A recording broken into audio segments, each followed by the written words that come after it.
د لوی اختر د رارسېدو په مناسبت د افغانستان او د نړۍ ټولو مسلمانانو ته مبارکي وایم.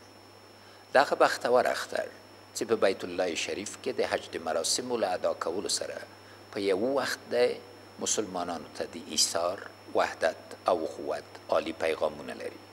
هیله ده چې د دغو مبارکو ورځو برکت د حج په مراسمو کې د بیلابیلو ژبو، قومونو، رنګونو او مذهبونو د مسلمانانو له واحد صف څخه الهام واخلو او د مسلمانانو ترمنځ او په تیره بیا په خپل هیواد کې د سولې او اتفاق شاهدان واوسو. وطنداران عزیز، عید سعید قربان همیشه برای مسلمانان یادآور مفاهیم بلند دینی و ایمانی بوده و پیام فداکاری، ایثار و از خودگذری را با خود داشته است. اما برای ملت ما که انواع از قربانی و فداکاری را تجربه کرده و هنوز فرزندانش برای حفظ جان مردم و امنیت خاکشان قربانی می‌دهند، معنای عمیق‌تر دارد. برادران و خواهران، می‌دانم که ما به خاطر دین، به خاطر آزادی و به خاطر آبادی وطن خود قربانی‌های زیادی داده‌ایم و می‌دانم که فقر و محرومیت، جنگ و ناامنی و وجود انواع از بی‌عدالتی که محصول بحران‌های چند دهه اخیر است اجازه نداده است که این وضعیت را پشت سر گذاشته و محصول این قربانی‌ها را که باید امنیت، رفاه و پیشرفت باشد به دست آوریم. طبق سنت الهی و چنان که تجربه ملت‌های مختلفی در روی زمین به اثبات رسانده است، ما و شما باور داریم که پس از هر سختی آسانی وجود دارد و روزهای خوش و تابان در انتظار مردم است که رنج دیده و زجر کشیدند. به تعبیر قرآن مجید با هر سختی آسانی در راست. بیایید ببینیم که چگونه می توانیم آینده بهتر داشته باشیم.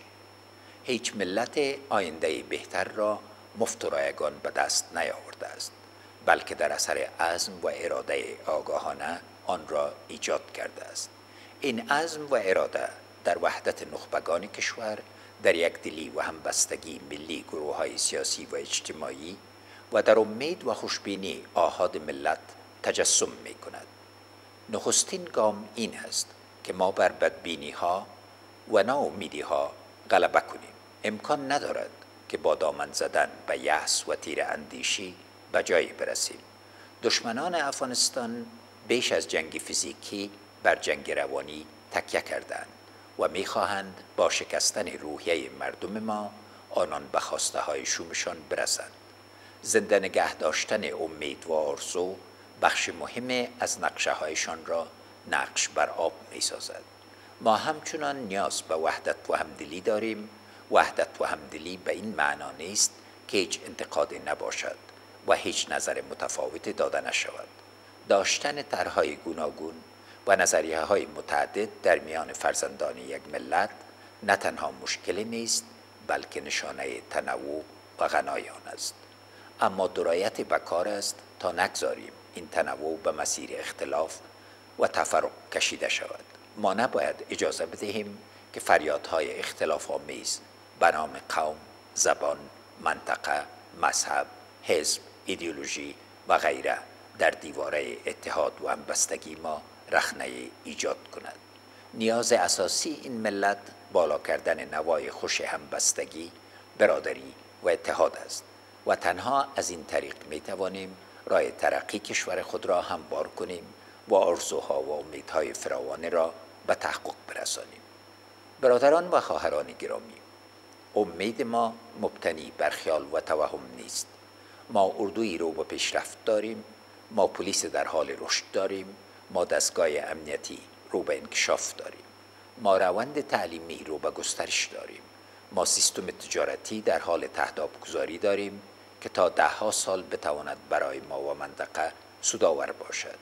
ورونو او خویندو، لوی اختر هغه خوشحالی ده چې بنی آدم الله پاک ته د تسلیمیدو او له انانیت او خودپرستی څخه د راوتلو په یاد کوي.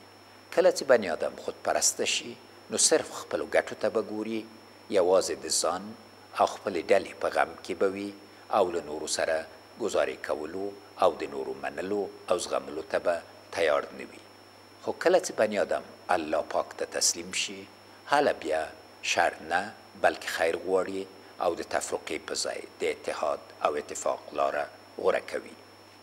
په دې ورځ د نړۍ د ټولو لویو وچو په میلیونونو مسلمانان د تور او سپین، عرب او عجم، نر او ښځې د توپیره پرته د خپل خدای حضور ته درېږي او د وحدت او اخوت آواز اوچتوي.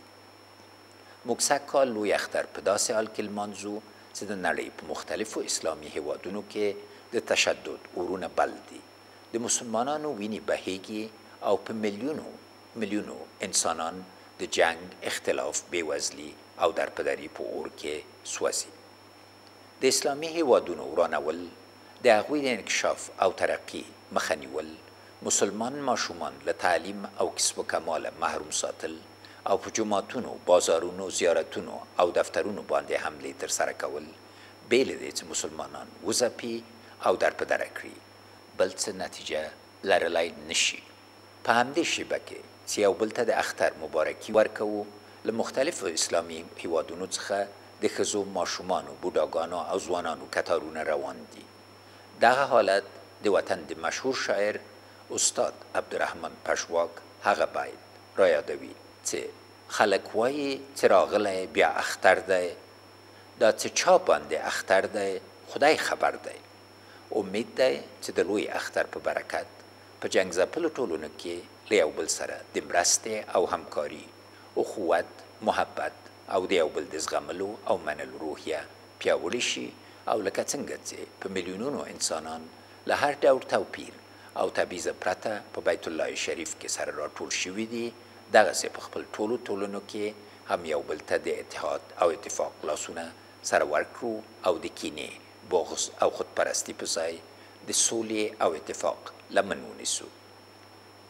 د سولې او اتفاق راوستل یوازې د حکومت یا خاص شورا وظیفه نه ده، بلکې دا د ټول ملت شریکه وظیفه ده چې د افغانستان د خیر او ملي وحدت لپاره کار وکړي او خپل اسلامي او افغاني مسؤلیت ادا کړي. الله پاک دې لوی اختر د نړۍ ټولو مسلمانانو او د ټول بشریت لپاره د نیکمرغۍ او خوشحالۍ سبب وګرځوي. د لوی خدای له درباره د ټولو مسلمانانو په تیره بیا په خپل وطن کې د اتفاق، سولې او خوشحالي آرزو کوو. تل دې وي افغانستان، زنده باد افغانستان.